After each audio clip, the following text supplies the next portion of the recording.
com 27 anos. Putz, aí começa começa essa história dos 27 anos. Né? Dos 27 anos e do pacto com o diabo, que ele fez sucesso e o diabo foi buscar a alma dele. Aí tem Kurt Cobain, Quem mais? O Jimi Hendrix, né? Jane Joplin. Léo Lousada e Marcelo Del Debe falam sobre ocultismo na indústria da música. Artistas que fizeram pacto e a relação com a idade dos 27 anos. Mas comenta aí, você acredita nisso? Deixe seu like, se inscreva no canal e compartilhe. O ocultista lá, tinha o pessoal fazendo pacto para vender a alma na música. Pois é, e aí? Aí isso é real? A gente sempre escuta isso. A gente tem, acho que a primeira lenda é o Robert Johnson, do né? Robert Johnson, que é a clássica americana da encruzilhada do Mississippi, que aí o cara vai lá e vende a alma. Vamos e aí começar toca daí blues. e terminar com o filme atual aí, o...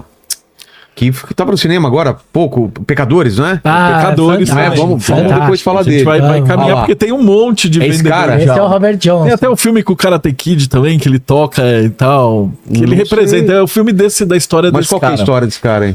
Esse cara, ele era um guitarrista de blues e ele começou a fazer muito sucesso porque ele era muito bom. Ele começou a fazer sucesso porque ele era muito jovem.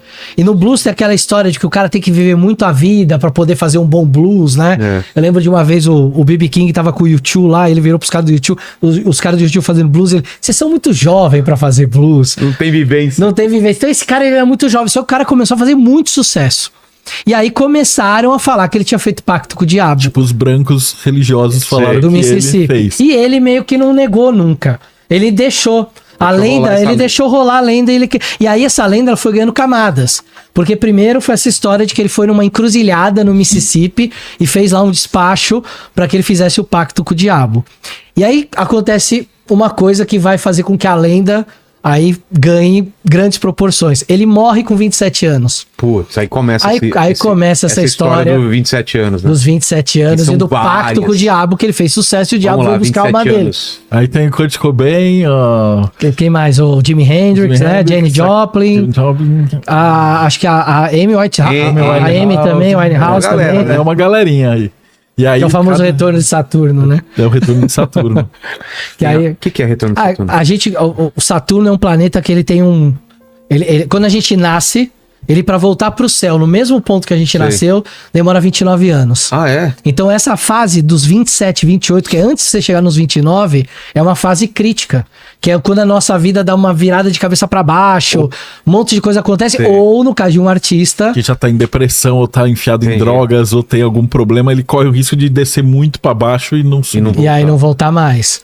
Então isso acabou... vários artistas famosos foram morrendo com essa idade. Essa idade ficou meio maldita, né? 27, 28 anos. Os artistas, quando passa dela, falam, opa, agora... Ufa, passei, né? Ninguém vai falar que eu fiz o pacto. Aqui no Brasil, acho que só a Xuxa que fez o pacto, né? Que era a clássica, que todo mundo falava que tocava o disco dela ao contrário. E aí você escutava a voz do demônio, mas é uma loucura total. Tadinha da Xuxa, pô. A gente vai ter, por causa do Robert Johnson, vários bluesistas americanos, aí por causa da lei de segregação, por causa do racismo na época, vão ser associados também a ter vendido a alma pro diabo. Alguns deles vão até brincar com isso. Vão fazer música sobre isso, sobre essa relação com o diabo, pra espantar o branco que não quer ouvir minha música, que não ouça mesmo, deixa eu falar de coisas que eles não querem ouvir, mas é o que a gente passa aqui. Isso vai, com o tempo, indo pra outros tipos de música. Acho que vai estourar essa ideia quando a gente chega, talvez com os Beatles, né? A gente vai ter ali numa época que os Beatles vão fazer um baita de um sucesso. E tem papo também de pacto? Dos Beatles tem um monte. Tem desde que um deles não tinha morrido. Que foi o Paul McCartney morreu. Que eles colocaram o Crowley na capa do Sgt. Peppers. E aí eles olharam e falaram, quem acha essa capa que ela é importante? Tem muita coisa lá, né? Porque eles trazem as coisas do Crowley. Porque quando o Crowley entra no cenário, ele é muito famoso lá na Inglaterra. E aí quando os Beatles trazem, o cara explode, né? E aí você vai ter o pessoal de Jimi Hendrix, Led Zeppelin, Black Sabbath. Cadê ele lá? Ele tá lá em cima. Direita. Lá, ali, esquerda. Desce um pouquinho a imagem. Que cor que ele tá? Ele tá lá pra no cima. Canto superior esquerdo, bem no... Isso, ele aí, o careca ali, ó. Isso, esse aí. Ex-Luthor. A galera olhou pra ele e falou, quem é esse careca aí, cara? Porque o resto da galera, todo mundo era conhecido da época. Quando a galera olhou, só os ingleses conheciam a face dele. E aí, os Beatles acabaram popularizando a imagem do Crowley pro mundo inteiro. Tanto que se você pegar o 007, o Blofeld, ele é feito com base no Crowley. É o careca com o gato, assim. Sei. Ah, Ele é Que é um dos construído em vilões. cima no livro, né? E aí depois eles trazem ele pro cinema. E ele vira meio que o aspecto de um carecão malvadão, tipo o Tio Fester depois. Entendi.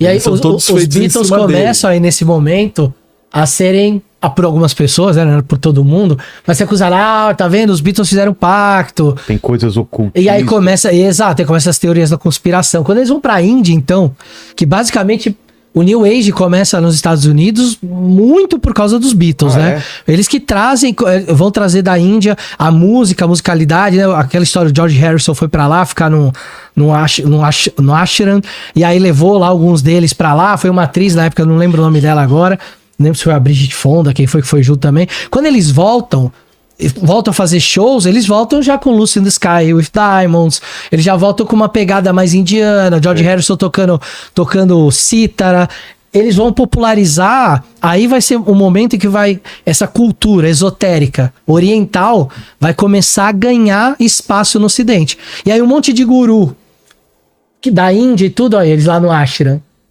olha lá o Paul, né, o George, enfim... Aí vários gurus da Índia vão ver isso e falar, opa, nos Estados Unidos o nosso movimento tá entrando, tá forte, deixa eu ir pra lá.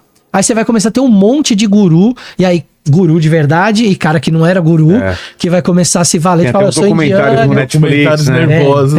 Tem, mostrando isso.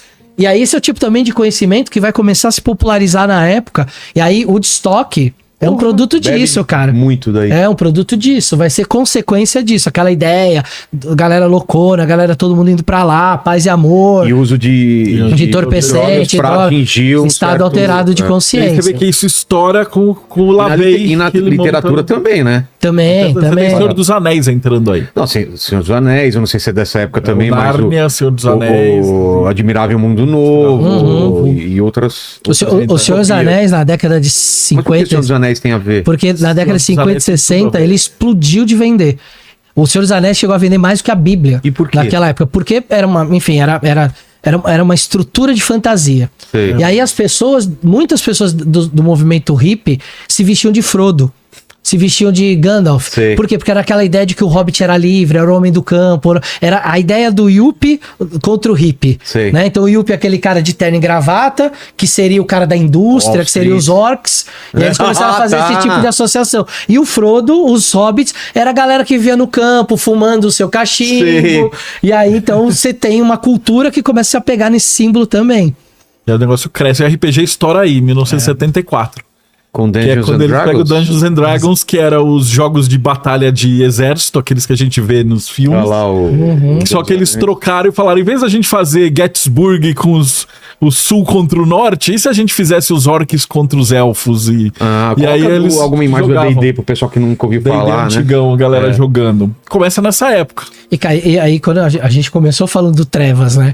Mas quando a gente pega o D&D tem capítulos e capítulos de magia, de seres místicos. Ele é Então, acusado de ser do diabo, tanto que tem um filme com o Tom Hanks, que ele tem um mestre de AD&D, e aí ele se suicida, e aí eles falam que o livro é do diabo, e aí fizeram um pacto, e aí os religiosos começam a atacar. Porque no D&D você tinha 33 graus, que você podia chegar em nível, e falavam que era igual a da maçonaria, e tinha os demônios, e aí, você lembra do Stranger Things? Sim, que tinha claro. o Demogorgon e tal. Os monstros do Dungeons and Dragons eram os monstros que eram os diabos dos livros clássicos. Então você tem o próprio Demogorgon, você tinha o Pazuzu, Astaroth, e esses outros demônios estavam no jogo. E aí a crentaiada ficou louca. tá vendo? RPG do demônio. RPG do demônio. Por quê? Porque RPG é do demônio, porque droga, sexo, Frodo e Woodstock é do demônio. Então, como você já tá jogando RPG e já tem tudo isso. Pô, mas tudo é do demônio, aí fica difícil também. Tudo é do demônio. Esse eu acho que é mais Esse é o atual, mais né? atual, mais atual. Esse é uma versão brasileira, né? Mas dá pra ter uma ideia de que é um jogo de tabuleiro, é um jogo de personagens. É um jogo de interpretação, né? Tem um mestre de jogo que controla o jogo, conta a história pras pessoas, e se vocês fossem jogadores, vocês seriam um paladino, um mago, alguma coisa, e agiriam como esses Eles personagens. falavam que colocavam coisas de terror e de satã e nos RPGs de propósito. É uma, tipo, Era uma coisas iniciação. de magia, era tipo iniciação, porque tinha os 4 elementos, e aí eles falam, essas coisas de 4 elementos é de bruxa.